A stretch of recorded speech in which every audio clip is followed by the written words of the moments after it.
We here? Yeah. I'm right back at you like I never left, and I'm gonna go this hard to my last breath. It's Lil Kenny Russell, Canoom Consul Moon. You already know what you're gonna give me. Step in this room, you're now dealing with Canoom. Yeah, I'm here. While I'm here, I'm gonna make the information direct and clear because a lot of y'all can't hear. Yeah. Now, welcome back to Make My Ancestors Great Again. This is another episode of My Thoughts. This is My Thoughts 251, and as the title states, Believer. Okay. Today I want to talk to and deal with the believer. You hear me? The believer is a lonely person. It can be male or female. It's just a believer because they don't stand on nothing but belief. Okay. And they got little funny scriptures in the Bible. I give you just an example of one. Doubting Thomas. You hear me? It was a man named Doubting Thomas in the Bible. This is how they make fun and poke fun on his name is Thomas, but they call him Doubting Thomas. And the Christian, he can talk about people better than any man on the planet, but he's supposed to be dignified. You hear me? All people in God are some of the biggest gossipers. They be sitting right in your church. Man, that lady's breath stink. Look at Sister Brenda's wig. Look at Brother Wallace, old cheating ass. Look at old so-and-so, old ignorant ass. You hear me? A person and a believer that believes in a doctrine or a God and has his beliefs just to wrestle with, a lot of times they're lonely and miserable people. You hear me? And misery loves company, African people. Back to Doubting Thomas. I digress, but these things I want to put on record. That's what I do. I put things on record like my ancestors did. A lot of people is intimidated by symbols that you wear. See, I don't have to speak. When a person see the symbols that I wear, they know you ain't finna deal with this man with no foolishness about no belief. Because it's show and prove. I got on the stuff that I represent and I have more that I can put on. You hear me? But a believer has nothing to show the world other than verse and scripture. The doctrine of his choice, the verse and the scripture, that coincides with his standpoint or his belief. You hear me? Now, Doubting Thomas, they said like this. He didn't believe nothing until he seen it. I mean, this is 101. This is what you should understand. I don't believe what you tell me. You got to show me. You understand me? I'm from the show me state. So Doubting Thomas went on and said he didn't believe that this Lord and Jesus Christ, this dead white man, died and rose again. Everybody else just believed what they heard. You hear me? In order for him to believe, he had to put his finger in the side of this Lord and Jesus the Christ, dead white man on the cross. None of this happened in history. It's never been nobody named Thomas or Jesus nowhere on this planet. He had to put his hand in the hole of Jesus' hands. It's Jesus the Christ, dead white man on the cross. Then he was blessed. And it goes on and states, Thomas, do you believe now because you've seen it? He said, yes, Lord. This is illiterate people. None of this stuff was going on because the Bible was written to a people that was illiterate. You hear me? But that's another story. Do you believe it now, Thomas, because you've seen it? He said, yes, Lord, I believe it now because I've seen it. That's how the story goes now. And he goes on and says, he gave him a raggedy type of understanding, but people think Jesus is deep. He said, blessed you are because you had to see it to believe it. But more blessed are the people who believe it without seeing. You hear me? And that's what the believer is based on. It's put in his mind since he was a child. Believe without seeing. Then they got another little funky saying. Walk by faith, not by sight. What does that mean? All the emblems and symbols that I wear, that the ancestors have left for the world to see, show me yours, believer. Elohim, Yahweh, and Yahuwah, Yeshua, Hara, Jireh. Show me anything that these people produced. Because you're quick to tie them in and correlate them into other civilizations that were thriving at the time. Show us evidence of anything that these people have done. I rest my case. Let's look at the ancestors. Okay? Let's look at the ancestors and we get straight to the believer. That's one thing you have to get through your mind and keep it. Nothing that ever came from the European mind was meant to do anything but facilitate European domination of the world. And I said, there's no exception. Yeah, we talking today, baby. All right. Now, this is just another freestyling of an ass whooping.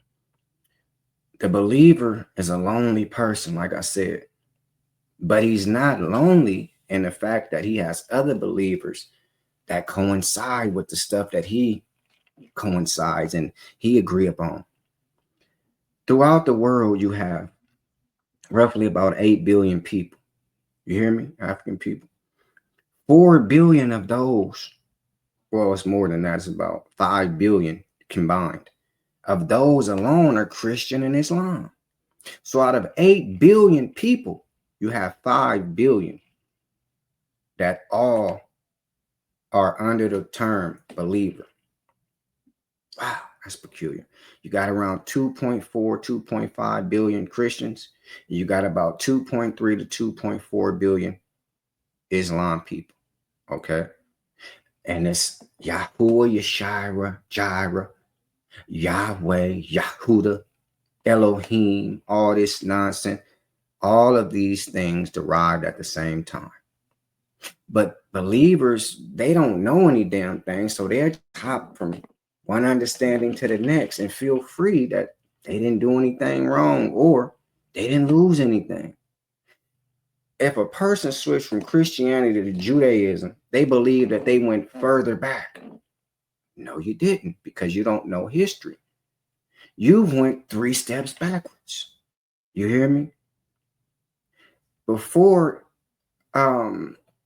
organized Judaism, as you call it today, you had monophysitism, a monophysitic belief in a man who was supposed to be, they call him Christ today, but this was Serapis. He had one nature. That was a monophysite. Diaphysite, a diaphysitic belief, was 2 natures. That this man was human and God. You hear me? So you had those 2 before anything known as an organized religion. It's hard to understand, but if you don't know history, this is where the believer just has to believe. You just pick up an old raggedy ass Bible, believe in an old ignorant ass pastor, bishop, imam, any of these type of things, a deacon, and he just going about his way. You hear me, African people? The believer starts out as an infant. He starts out with breastfeeding. Mary had a little lamb. That's not that old. It's a poem about a little girl named Mary Sawyer. But people took that and put it over into the Jesus Christ understanding, because it's very new and all these things can coexist. Mary Had a Little Lamb was a poem taken from 1800s. That's it. And the lady picked it up and wrote about it in 1900s, about a little girl named Mary Sawyer, who her lamb followed her to school one day. That's how the story goes now. I poke around with history all day long. This is what I do. You hear me? The believer don't know that. So they able to just take that story and say, Mary had a little lamb whose fleece was white as snow. So you can equate this to Jesus. His fleece, white as snow. White means right. And he never had any sin, so he would be the lamb. Everywhere that Mary went, the lamb was sure to go. So you just take it and make Jesus the Christ a white man who had a white background, with meaning white, meaning pure. He had a pure conscience. He never had no sin, nothing. And there you have the Mary and the Jesus story. You hear me? Nursery rhymes. They start you out on this. This is the breastfeeding. And like I told you, before you can even speak, they take you and get baptized, christened. They take you right in the church. You don't know no better. You hear me? Then it goes on to bottle feeding. I got my son out there, old Carson Jr., with me today. Yeah, he's reading the Bible. I started him off on Genesis. That's bottle feeding. Just a little baby. He's just going along. He's learning scriptures. You hear me? But when you take the believer's bottle out of his mouth, he wants to keep sucking. So he gets a pacifier. He can eat regular food, but still at night he wants his pacifier. You hear me? Speaking about the believer. Wants to suck something. And what he wants to suck is the doctrine of belief. He never can stand alone on his own as a man, understanding whatever you do out in the world, you're responsible for it. If you put a distasteful type of reputation on your name, that goes to your family. You hear me? If you are Johnson and you did some distasteful thing with the Johnson name, that stains the Johnson's name. You hear me? That's how the story goes. Now, if you never stand like this and you just keep on saying, yeah, I made a mistake, but the Lord Jesus said I can make 7 mistakes and I can still come back to the Lord. See, with this doctrine, you can pick pockets and you can steal money in the church and go out of the church and still a saved man. All I got to do is just say, forgive me, Lord, I have to steal this money for my gas and my food. Steal all the churches, pick all the pockets on that whole row, take ladies' wallets and coin purses while you sitting there praying, and go out of the door, you still be saved. You hear me? That's foolishness. So he goes to his pacifier because he's eating, but now he wants to keep sucking doctrine and belief because it makes him feel good at night. The Lord said, I can screw up all I want and just come back to the Lord as I repent. You hear me? You can cheat on your wife. You can slap your mama. You can kick your father in the ass. And you can still say the Lord let you into heaven. See, I don't agree with no foolishness like that. I'm not a believer. I'm responsible for everything that I do. And I respect my name and the progenitors of my name. And my ancestors who walked this before me, I would never do anything to disrespect their name. Not anything that's in my power. I won't tolerate disrespect, but I'm not going to let anybody do anything to make me disrespect my family's name or ignore my ancestral lineage. You hear me? It's a lot of black men who are whitewashed in the mind because this doctrine. Mary had a little lamb whose fleece was white. It tells you right there. But like I say, if you take that as symbolism and just say white was right, and white means he didn't have no blemish on his record, he had a clean record. It's the same thing. This is indoctrination to let you know that to be smooth and clean, you have to have a white record. Everything has to be clean. White means right. This is how it always been. You hear me? So after he's done with that pacifier, he said, hey man, little Carson Jr. that grew up, he's eating his own food, but at night he want to sleep with his pacifier. I'm going to have to take it from him. He's 4 or 5 years old now. You take the pacifier. Guess what little Carson Jr. do? Immediately, he puts his thumb in his mouth because he wants to continuously suck doctrine. And all these that I'm speaking about, they're physical and symbolic. You hear me? Since you like to speak in parables and all like the Bible, all the things I named were physical actions: breastfeeding, bottle feeding, pacifier, then you go to your thumb. At the same time, they're symbols. Breastfeeding doctrine, which means putting it into you before you was born. They read you the Bible, all this old ignorant nonsense. They bottle feed you, like I said, take you to church. See, all these things are symbolic also in the way you're brought up with being indoctrinated. So the believer, he never catches a break, and he's going to die that way. He don't have any knowledge because he don't need any. Everything he stand on is his doctrine. That's why he always, hey man, guess what the Lord did for me? I had a T-bone steak today, man. Ain't the Lord good? Guess what, man? The Lord gave me, I don't have that old beat up Buick now. I went to a Honda. Ain't the Lord good, man? The Lord put me in a Honda. You hear me? Osiris and Horus, all these names people want to see. That's another thing. The believer don't have nothing, so he tries to poke fun at the stuff that ancestors did leave. The Malian Empire left more evidence than any other religious civilization has ever left. The Malian Empire. Shaka Zulu And the Zulu warriors left more evidence than any of these religious understandings. Allah, Buddha, Jehovah, Moses, Noah. You hear me? The Sahara Desert, before it turned into a desert, the Sahara civilization, when it was a green Sahara 250,000 years ago, have more evidence than any of these things that I'm speaking about to the believer in terms of evidence. You hear me?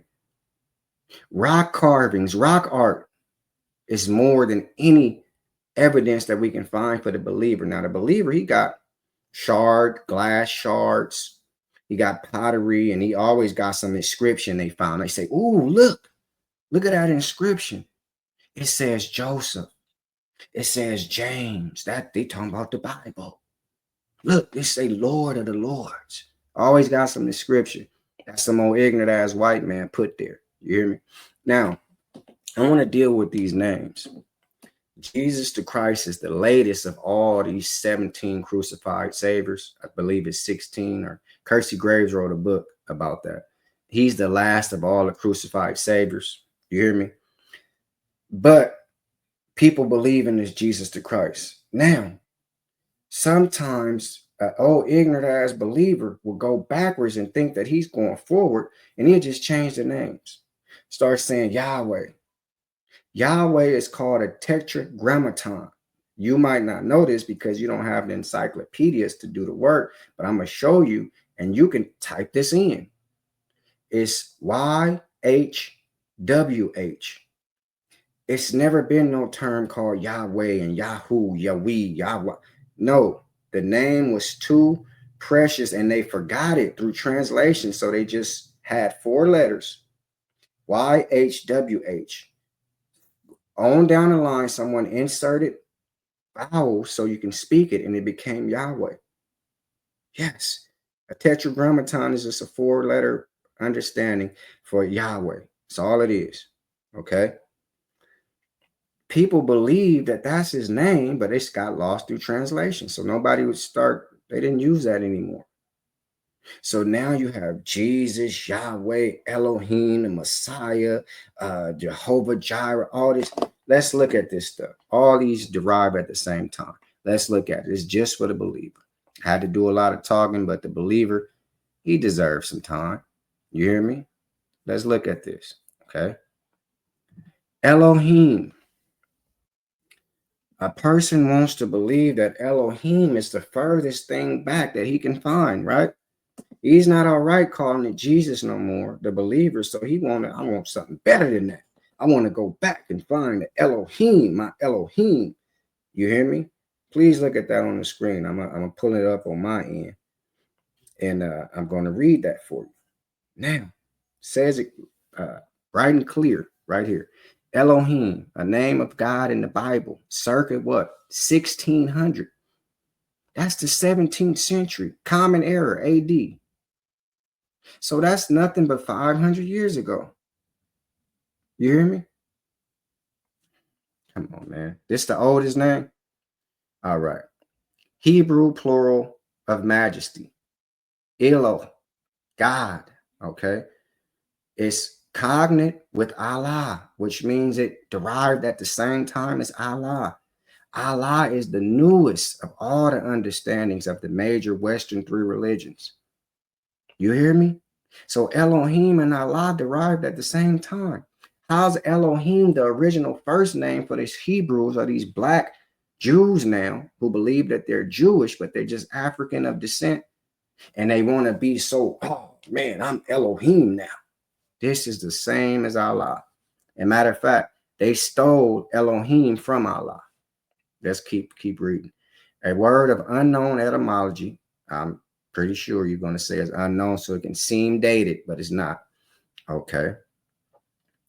Perhaps in augmentation of El. It's another one. That just means God. Also unknown of origin. Generally taken as singular use of this word instead of Yahweh, or say Yahweh right there, because you can just change it. Taken by biblical scholars as an important clue of authorship in the Old Testament. Hence, Elohis, 1830, that's 1900 AD, 100 years ago. That's it. Elohist from 1841, title of the supposed writer passage of the Pentateuch. So 1840s, 1830 to 1840s was the first time Elohim ever been used, believer. Okay. That's rule number one. So when you go back and say, I got Elohim, now I know the real name. You went 3 steps backwards. Let's continue. Okay. That was etymology online. You can look this up for yourself. I'm just freestyling the ass whooping using technology. I have encyclopedias with all this information in. I've been knew this, but I'm going to refresh the, believer's mind. Because when you believe you just went to something more original than the bull crap you had, you got more of the same bull crap. Let's look at this. Okay. You can just type this in. Dictionary, cognate. What does cognate mean? Because you just seen that on Elohim. It said cognate with Allah. Cognate, okay, is a word having the same linguistic derivation as another from the same origin or root word. Simple as that. I don't have to make nothing up. I can show it to you. Allah and Elohim derived at the same time. Matter of fact, Allah was out before Elohim. You hear me? So all you did was steal a term from Arabic writing, and Arabic writing didn't even start until the 11th century. You hear me? Let's continue. You haven't found anything older because there's nothing to find. What you're doing is revolving, okay? You're not evolving, growing. You're a revolver. You're going around a continuous chamber. Let's continue. Let me let you look at Allah. If you look there at the bottom, you will see Elohim. See? This is for the believer. Got to refresh in the believer's mind. Allah. Origin and history of Allah. Said the same thing on Elohim. Arabic name for the supreme being. Didn't come around to 1702. That's the first time it's been used. Okay. Allah, from Arabic Allah, contraction of Al and La, literal, the God. Hold on, mine's jumping up and down. Literal, okay, what is it saying? Literally, the God from all, the La, God, which is cognate with American Elah, Hebrew, Elo, see Elohim, and it got it right at the bottom. Cognate means the same, out of the same root word. So Elohim was taken from the word Allah. Ask yourself, believer, if Elohim is the original name of God, and that was supposedly be used first, go date back all the way to this, because when people get something, they believe it dates back further than anything they've ever seen. There's no history for it, but they believe. You notice I'm using the word believe. You have no evidence for why you're using it. You just believe Elohim is the original. You didn't heard some old ignorant ass nut online. It's the only place you find stuff is online. And you believe that Elohim was older than anything else. But Elohim is cognate of Allah. Allah was here first, believer. So Elohim, all the Judaism, the black Hebrews, the black Jewish people have went backwards. In fact, all they're doing is taking from Allah. They might as well get with the Muslims and worship Islam. That's my thoughts on this understanding of the believer.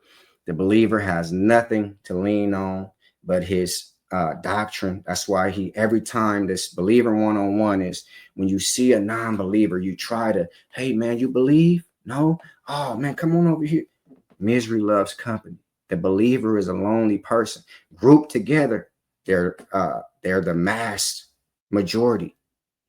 But they don't know anything and they have nothing to stand on but doctrine. You hear me? That's my thoughts on all this. It's Lil Kenny Russell, Kanum Consort Moon. You already know what you're going to get me. Step in this room and down there with Kanum. This is what I do. I love to do it. And before I take back what I said, I add some more to it. It's on the floor now. When it's on the floor, I have to pull stuff out and just freestyle an ass whooping.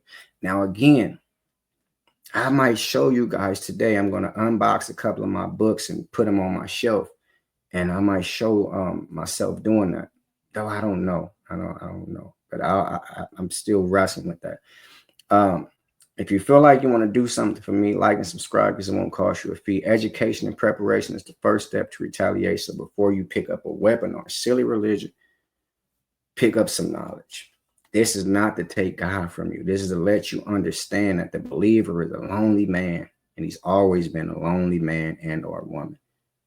But when he's with other believers, they believe in one thing, so they have something in unison.